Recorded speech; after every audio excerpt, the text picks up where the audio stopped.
It's Mega Grace Hour on Vuma FM at 6 minutes before Mzogo Logo Gabriel Siltole and PNDK kangalesi sikhathi ngisuke sengithi bamba sengiyavala ekseni.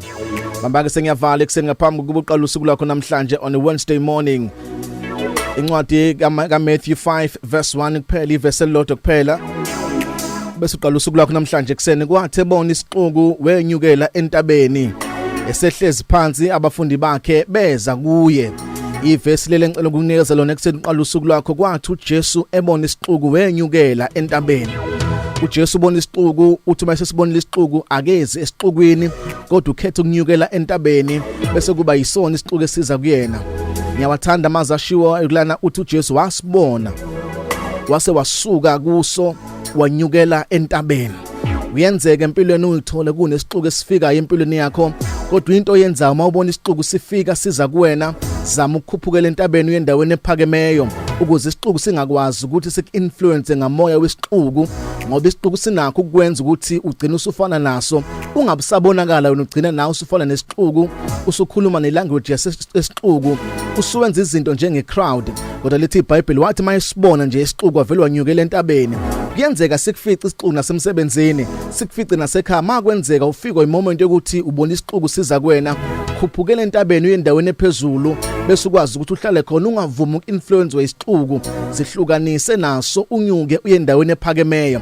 Khona abanye abantu babonayo ukuthi nelanguage abayikhulumayo bakhuluma nje ilanguage yesixuku ilanguage yokuhluleka njalo mabekhuluma nabaya complain ngezinto njalo mabekhuluma nabayakhala wo understand ukuthi labo bantu they are part of the crowd. When you see the crowd you must go up in the mountain and entabeni that's where you find strength, that's where uthola khona amandla. Khona abanye abantu ongamela ubatshela inkinga zakho nezimpo obhekene nazo ngoba bayisixuku nokuba beqinisa bazovele bekwenza ubone ngathi lento obhekene nayo izokubulala izoqeda okumele uvele ubashiye ugibele unyuke phezulu yentabeni ngoba entabeni la khona uzothola khona amandla okwazi ukuma uzokwazi ukuthi unqobe ngoba usentabeni. Lithi iBhayibheli uJesu wathi esibona nje isixuku vele wasuka kusona. Khona abanye abantu nje abayisixuku empilweni njalo izinto abayikhulumayo bakhuluma izinto ezikushonisa phansi njalo uma bekhuluma bakhuluma inkulumo nelanguage yesixuku inkulumo engayi phambili mawuhlangana nabo bakhuluma ngamagama abantu kuphela ubo understand ukuthi hayi laba bayisixuku laba akumele ngiphile nabo njalo mawuhlangana nabo bakutshela ngokuthi ubani ongenzi kahle inkinga yabo baphila phakathi kwesixuku.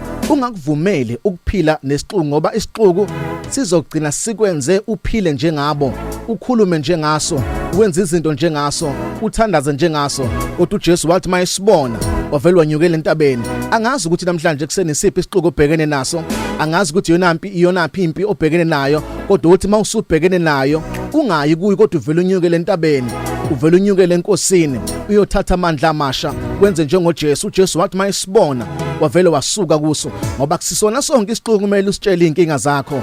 Esinye nje kumele uvele uthule unyukele phezulu entabeni uyolanda amandla ngoba esinye uyothi ukhuluma naso kube yisona esisho izinto ezokuqeda amandla sikushonise phansi kodwa kufuneka abantu abazima besibona siza usibone ukuthi yabona ke lo uyiphathi yesixuku yabona ke lesimo engidlula kusona isixuku lesi kumele ngivele nginyuke ngentabeni ngiyephezulu ngiyolanda amandla. Yabona ke mawusuhlela entabeni ayikho into yokwahlula into yokunqoba ngoba usenkosini uthola amandla enkosini uyodlula lapho kuthiwa kudlulwa khona unqobe lapho kuthiwa kunqotshwa khona ngoba unyukele entabeni wangaye esixukwini.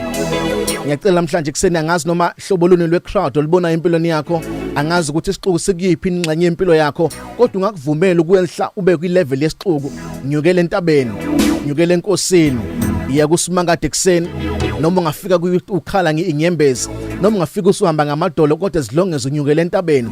Kwesinye isikhathi kuba nzima unyukele entabeni ngoba kwesinye isikhathi gcina ngingasanyuke kodwa zama uphushe ungaliphosi ithawula ungenzele nje isiqiniseko sokuthi akuvumeli ukuhlangana nesixuku nyuku yentabeni yothola amandla amasha. Mawenze njalo uzokwazi ukunqoba uzokwazi nokuphumelela. My name is Phumlani Nkwanyana. You are blessed, you are favored and you are set apart. Good morning Mega Grace Nation.